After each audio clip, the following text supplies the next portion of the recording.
Hi, everybody. I'm here with Gary Bolles, Chair for the Future of Work at Singularity University, and someone who has spent his entire career thinking about these things which are ever more on our minds right now. Coming from a line of such people. Your dad was the author of the book "What Color Is Your Parachute," which is one of the famous career guidance books, and now you're still on the cutting edge, I guess.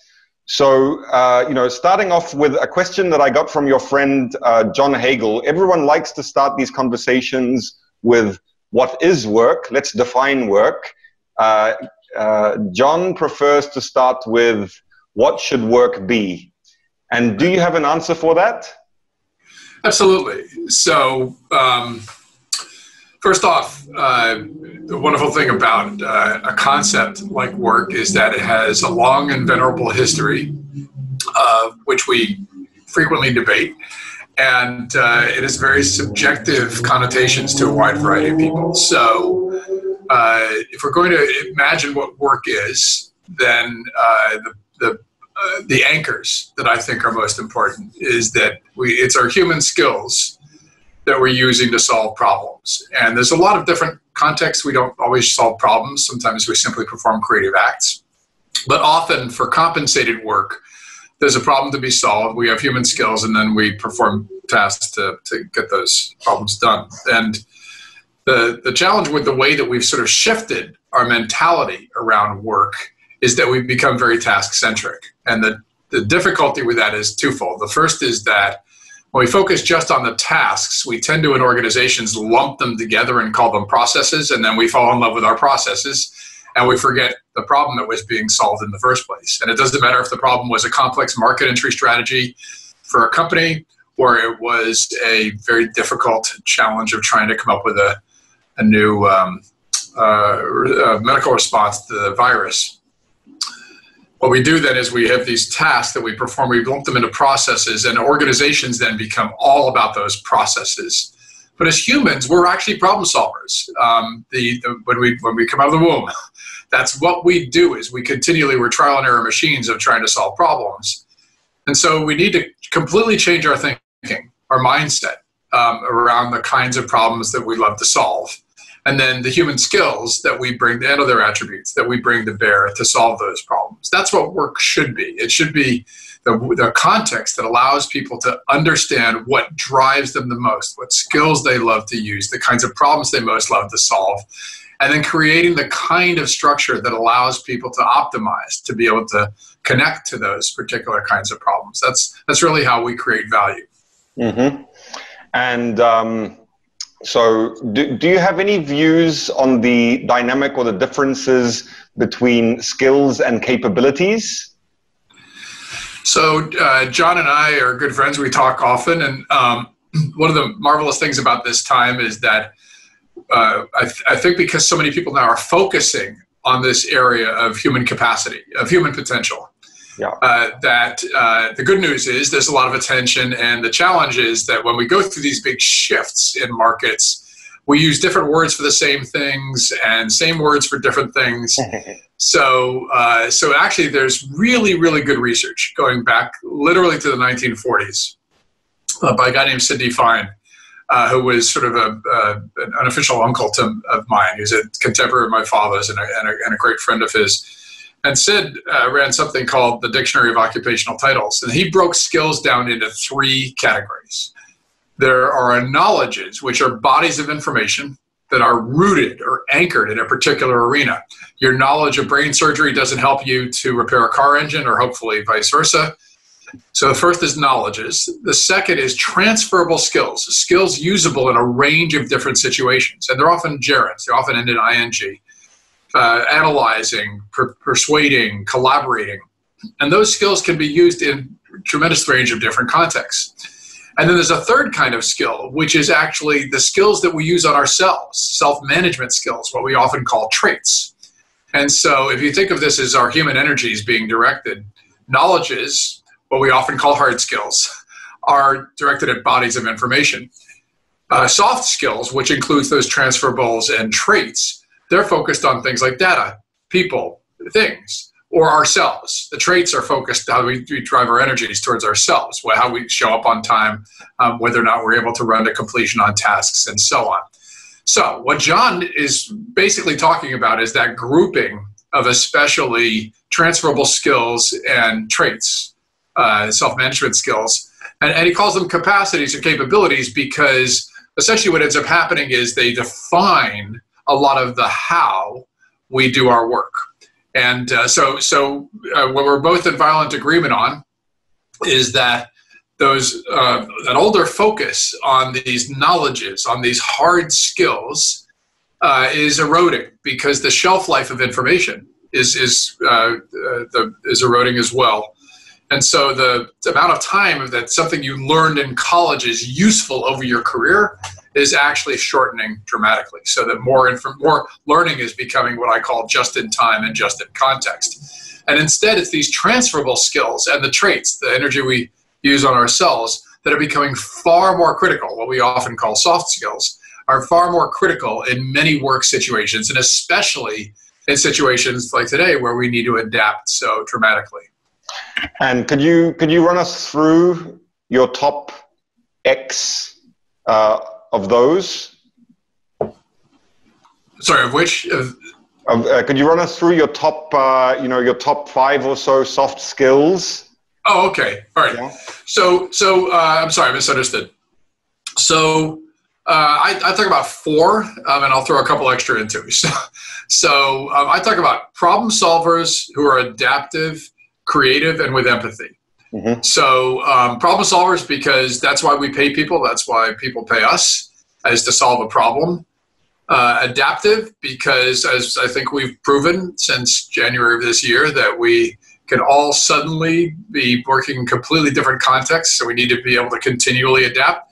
We thought the main reason was going to be because of robots and software, and it turns out it's, at least in modern era, it's because of viruses. And then robots and software enable us to do some of this stuff. Creative, because that's another thing that differentiates us from robots and software, that we can solve problems creatively. And then with empathy, because that's yet another differentiator from our technology, is that we can empathize with the lived experience of others. And that's true whether or not you're developing products, or whether you're an entrepreneur, or whether you're trying to solve a problem in the world. So, and then we know, certainly from our response to the pandemic, collaboration, coordination, these are all the kinds of transfer or soft skills that need to be useful in periods where we're suddenly separated from each other. When we start to be able to get back together again, they're going to be even more important. Okay. So for our audience, each of those areas, we would encourage them to kind of go back, take note, and, focus on each of those areas as an area of introspection, study, etc. And self-development. Yeah, exactly. Absolutely. I'm going to run a couple of your other ideas by you, and you can choose which one to start with. Self-inventory or having a North Star? What do you think is more important, or what comes first? So let's think of North Star as the sort of longer-term direction in your life, and think of self-inventory as the way to start on that journey. Okay. So North Star or Southern Cross for our listeners below the equator is essentially the concept of having something in your life that gives you agency. That is, that you feel that there is something that there's skills that you love to use, there are problems that you love to solve, there's people that you love to help. There's something that guides your direction in your career, in your life. And that can be something as basic as family, feeding them and putting a roof over their head. And it can be something as big a vision as trying to make one of the Sustainable Development Goals successful. But a North Star or Southern Cross, we found, is critical to so many people in helping them to feel like there is some type of direction in their lives and that they have something to measure themselves against when they look back. They can see what they feel that they have accomplished against that goal. And how does one go about finding their North Star? Everybody has a different path. I always say there's a range of different doors to enter to find that. So the first helpful understanding, I think, is that we actually have what I call a range of purpose, a range of meaning in our lives. It's a spectrum of purpose. So there are things that actually don't interest us whatsoever. They come through on our Instagram feed and we ignore them. But there are a range of topics that actually fascinate us. And if we keep on going and we find that we learn a lot about those topics, or they might actually become our hobby or our work, they become more and more infused into our lives. And then we might find that some of those kinds of activities or topics are actually, they drive meaning for us in our lives. And if we keep going, we might find that they give us a sense of purpose. That is, it helps us to feel that there's a reason why we're on this planet. Now, that spectrum of purpose, there are people that sort of stop around sort of the basic meaning of just feeding their family and putting a roof over their heads. But there are many people that find what gives them agency, what helps them to actually feel that they're alive, feel that they're actually accomplishing something, is to feel that they develop that range of purpose. So how do you do that? For some people, it's just deep introspection. It's a period where they step back and they look at themselves, they look at their skills, they look at the problems they like to solve. There's a range of different questions that they can answer that help them to understand what drives and motivates them. For some, it's simply exposure to a range of different ideas and opportunities. Young people especially are trial and error machines, and they often, not in all cases, but in many cases, need to be exposed to a range of different ideas and opportunities. And that helps them to find resonance with something that might help them to have that North Star. Now, there are some people that feel that it's done as a group sport. That is, that it's a collaborative process. You're doing it with a team. You're helping to develop a purpose, and you're executing on that purpose together. So, but whatever your style is, what I always suggest to people is look at how you've made changes in your life in the past. Did that go well? If that went well, use those techniques again. If it didn't go well, go find new techniques. There's so many different doors to enter, from doing deep self-inventory to workshops with people to having a coach to there's so many different opportunities to be able to develop your thesis around what that North Star might be. Nice. And, a couple of thoughts that come to mind are, when you're saying introspection is, getting outside of your status quo and your normal situation, going on retreat somewhere, far away, far removed from your normal day-to-day existence, and using that time to introspect.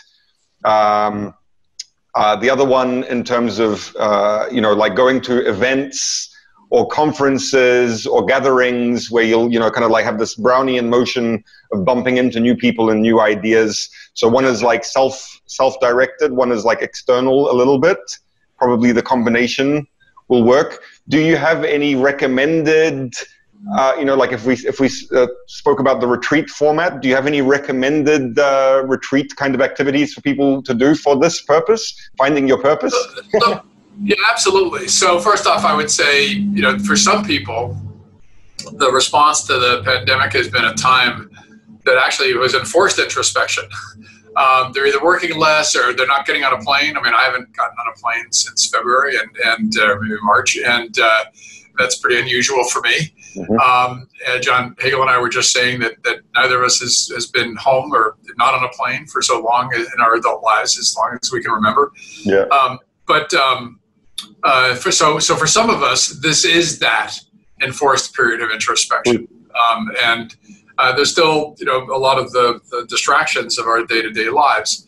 But there's some people that I've talked to have said this has been a great opportunity for a career pivot. And that others thrive on exactly what you're saying, on the interaction with others. And so whenever possible, what I say is, well, so now that we've got all these virtual events, there's a number of them that do things like, the equivalent of speed dating with ideas, of suddenly putting random strangers together into a virtual room to talk for 5 minutes and so on. Right. So that's one way to try to help factor, especially if you're a high extroverted person, to help factor for the exposure to those ideas. But whatever your process is, what we've found consistently is that there's a range of insights about ourselves. It's very, very important to do some kinds of exercises that help you to be able to codify, to be able to write down, or to be able to articulate some of the specific aspects of you that you feel are most important, that you want to have growth around, or that you want to be able to explore more? Do you have to have something that a commitment that you make to yourself to first understand more about yourself? Because we don't do that really well. Our human psychology doesn't lend itself well to that. And second, that you actually are starting to write down, articulate, externalize, tell other people about ideas or plans that you have, so that you feel you can start to move in that direction. Nice. Okay, so I think I think we've covered the North Star. I mean, finding your purpose. The ones which come to mind in terms of specifics on the isolation side, going on, silent retreat, vipassana, that kind of thing. Being alone with your thoughts for a long period of time as being a pretty intense method. Also, from my personal experience, biocybernaut neurofeedback training, where you're just in a dark room, practicing your brainwaves and alpha brainwave states. That was another one which worked for me. In terms of going out to events, the Biohacker Summit is one of my favorite global events. That's who we're in association with in this virtual event. Also, the Summit Series. That's another organization. Yeah, they're great guys. Yeah. Obviously, Singularity has a panoply of what do they call it? Global Singularity University Global Summit, EPIC, and the extension I think is also once you're starting to identify those resonant topics with yourself, finding what the world needs and trying to marry them so that there becomes a kind of value contribution and then return from that effort, I guess. Yeah, absolutely. I mean, I find that what resonates with a lot of audiences internationally is to talk about ikigai, and this is it's practice in Okinawa and elsewhere that basically says that there's 4 different aspects of ourselves or of the way we interact with the world when it comes to work. What we can get paid for, what we are good at doing, what we love doing, and what the world needs, as you were just saying. Mm-hmm. So, and I think of that as a stack or a sequence. When we're young, the first thing we need to do is figure out how to get paid. Once you get paid for a little while, you find out if you're good at it, you get paid better. Some people, not all, my father was a big advocate starting 50 years ago, suggesting to people that they also find out what they love doing, the skills they love to use and the problems they love to solve. Mm-hmm. And then some people, they actually are able to keep going and find out what the world needs and then meld all those together. Mm-hmm. And young people that were coming out of college, high school, trade school nowadays, they actually flip the stack. They first look at what the world needs. If I do that, then I'm going to love doing it. If I love doing it, then I'm going to figure out how to get paid for it. And if I figure out how to do it well. And if I do it well, I'm going to figure out how to get paid for it. Yeah. So if you can't love what you live what you love. Exactly. So this is, I think, a great opportunity for many people. Nice. Okay. So moving on from the North Star to the next, core area of your thought, i.e., the self-inventory. How does one go about that? So what you find is that I was trained as a career counselor when I was 19 years old. I fell into the family business, and I've done a lot of things in high tech since then. I didn't stay as a career counselor, but I got a tremendous amount of learnings about how we as humans are motivated. And it turns out that I use the analogy of an iceberg. I think we're all like icebergs floating in a warm ocean. We see just the tip of the iceberg, our own skills or capabilities, and often the most recent things that we've learned. And we discount everything that's under the waterline. We tend to not even realize that we have such a range of different capacity. We don't understand our own human potential. And so, because nobody gave us a user manual, when you're born, your parents, the nurse didn't come to your parents and say, here's the user manual for the child. Here's what the child's going to be good at, what they're going to love doing. And so on. There are kinds of people that they're optimized to work around, kinds of jobs they're going to most like to do. You didn't get that user manual, so you became a trial and error machine. Well, the problem is trial and error is not the most effective way for gaining great insights into yourself. And so what we suggest is that people treat that as an actual deliverable to understand what are your best love skills. What kinds of people do you most like to work around? What working conditions are you optimized to be able to do your best work in? Where geographically do you do your best work? How do you best like to be compensated for your work? And then as we've talked about, what's your North Star? Like what drives you? Mm-hmm.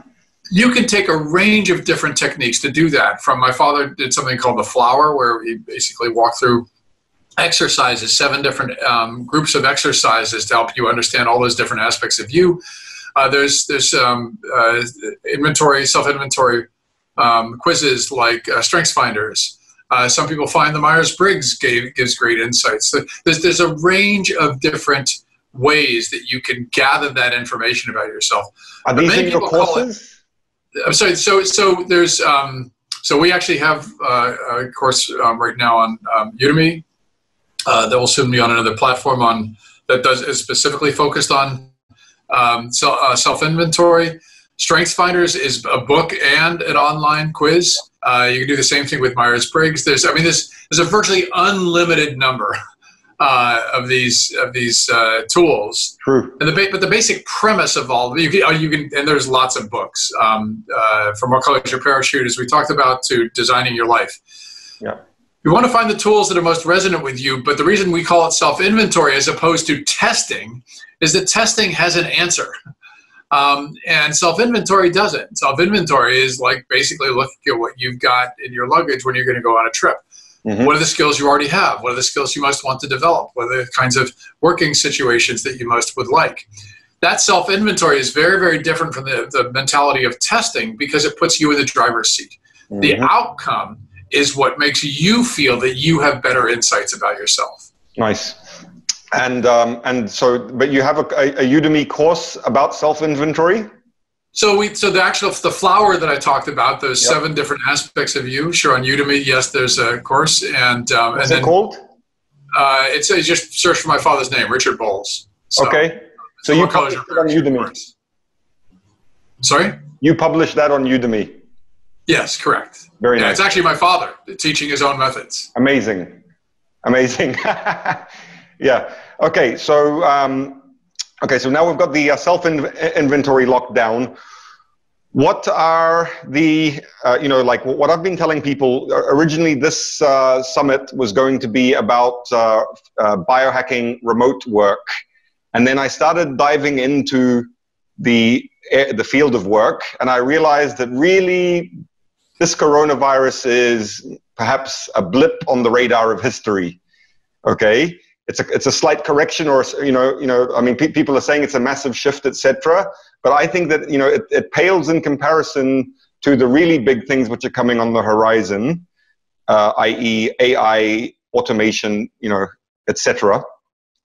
So, what do you think are the core skills, capabilities, whatever you want to call them, for us to develop for this coming revolution? We've already alluded to them. Can we just reinforce them a little bit? Absolutely. So first off, I agree with you that there are going to be these sort of additional, big pivots, or there's a couple of things I think are true about the current world situation. So first, I wrote a piece back in March of 2020 called "The Great Reset." I read it. And I did my homework. I'm sorry? I did my homework. I read it. Yeah, and thank you. And so my premise was that this isn't a pause, that this is actually a reset button. And it's obviously reset in a range of different parts of our lives, not in all parts of our lives, but certainly in a lot of our work and the way we interact with each other as human beings and so on. And so if you look at past resets with small r's in the past, or the Great Recession, we did have a big impact on our work. We did have a big impact on the way that we use technology. But some of the biggest impact, though, was to really accelerate a lot of the fractures in our societies and our economies that were related to work. And I'm happy to dive into those. But the basic premise, I think, that we've been talking about for quite some time is that the pace and the spread of change are really what is affecting people so much. So the Great Reset, suddenly we are quite clear about all the changes we need to make. We're working remotely, we're working distributed, as my friend John O'Doin says in his book, Distributed Work. And we're trying to learn how to be able to coordinate with each other in ways that we're probably going to be continuing to do for quite some time. We're probably going to have more distributed work and so on. But what we really learned was adaptation. We've been talking for quite some time about how work was going to change, influenced by robots and software. And then along came a virus.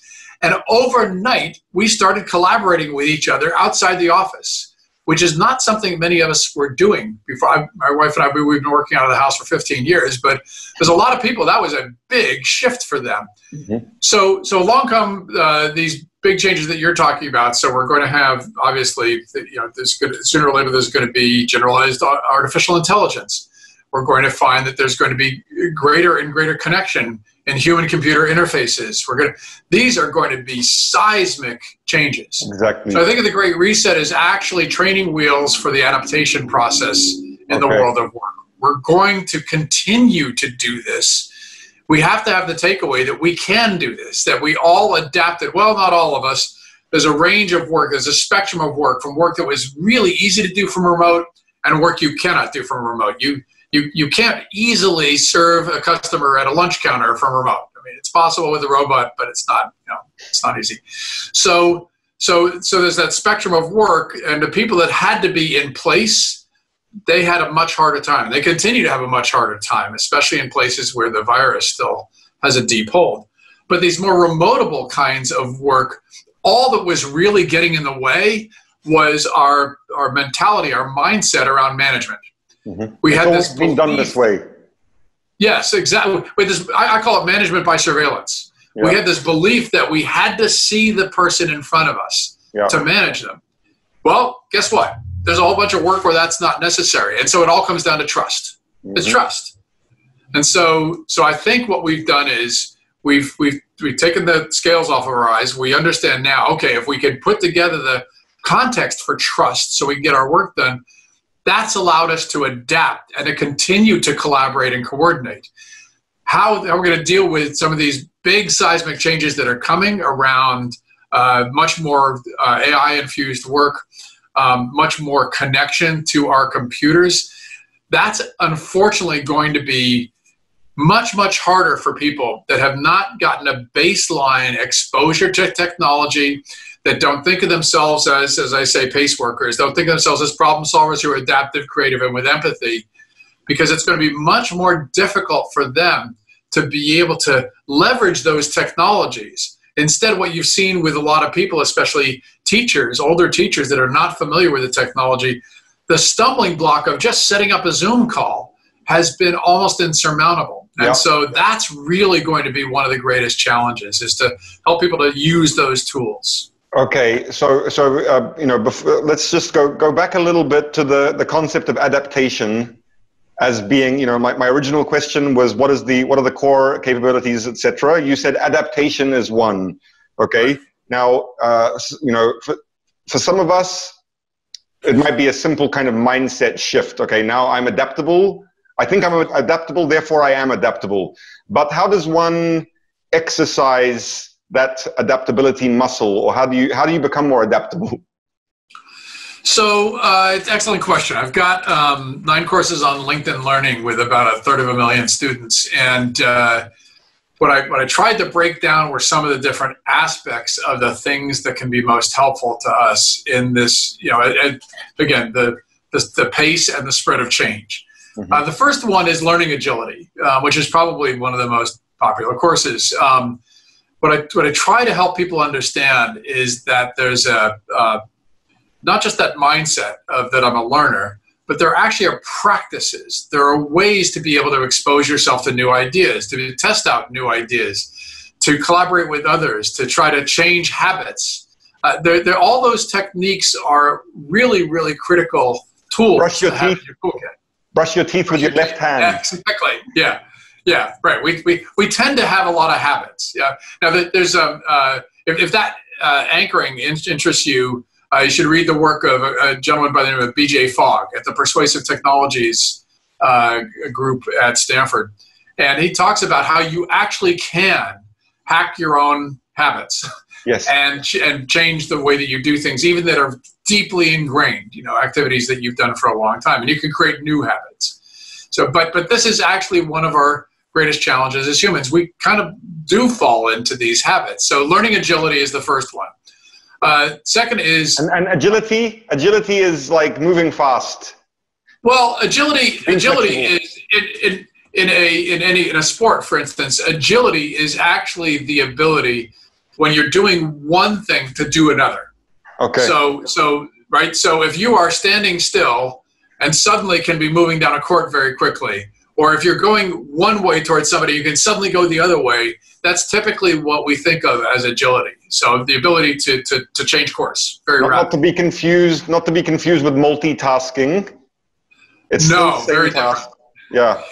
Very different. Yeah. Okay. Yeah. Multitasking is actually an illusion. So psychologists have shown us we don't actually multitask. It's a myth. We do one task, then we do another task, and we change context very poorly. Yeah. But most of us are not good multitaskers. So It's actually a series of distractions while trying to accomplish one core task. So yes, agility is actually a set of skills that we can develop, and learning agility is a very specific set of activities that we follow to be able to, as you were saying, have the mindset. I talk a lot about a growth mindset, which is what Carol Dweck, the author, talks about. Mm-hmm. And so learning agility is one of them. Second is the kinds of practices that where you are continually developing and honing new skills, and then having some way of being able to recognize that you do that. It's a critical, because what ends up happening is we often don't get a great sense of our own growth and development. We don't get a sense of movement in our lives. If we don't have some way of being able to see, oh, wait a minute, I accomplished that. Or that's one of the reasons we get degrees, we get certificates. Increasingly, we're going to get badges. We need to codify our learning and what we've been able to put into our toolkit. We have the part of the self-inventory process that we can use in the future. We need to see that we have had that kind of growth to be able to feel like we're actually moving in a good direction. Great. Okay, so we covered adaptation, agility. I think we're in the home stretch here. We could go into a couple of more of the things to work on. Like I've got here: creativity, play, imagination, these kinds of things, which are, I believe, going to be our competitive advantage in the age of AI. For example, the way I've been looking at it, from the long historical point of view, is that the agricultural revolution ended up breaking our backs in the fields. The Industrial Revolution ended up breaking our minds in the factories.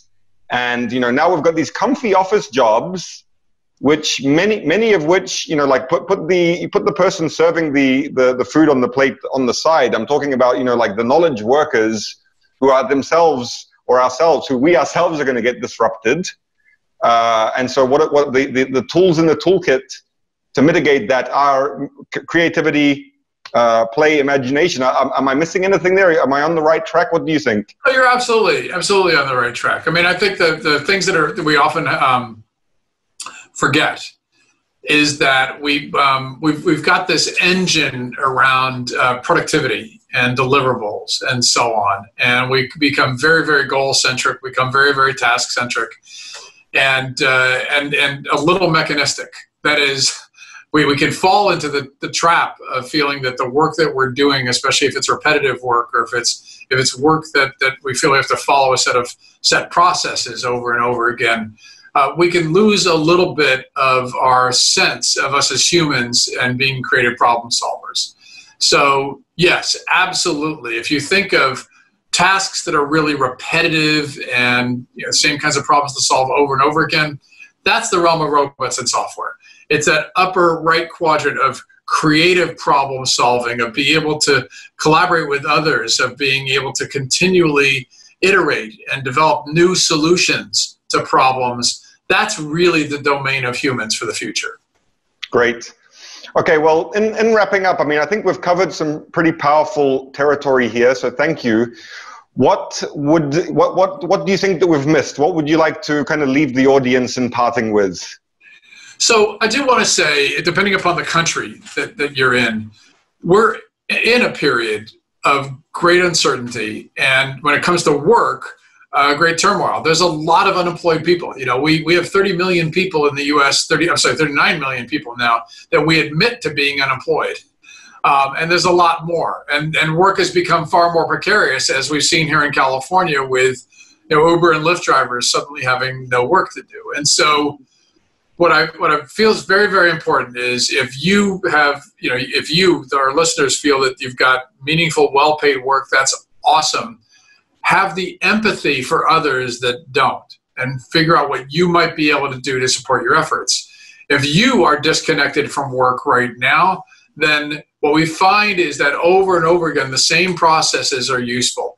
Is self-inventory, knowing more about yourself, envisioning different ways you could use your skills, especially those transferable skills that I was talking about, in ways that allow you to vector outside of the kind of work that you've done before.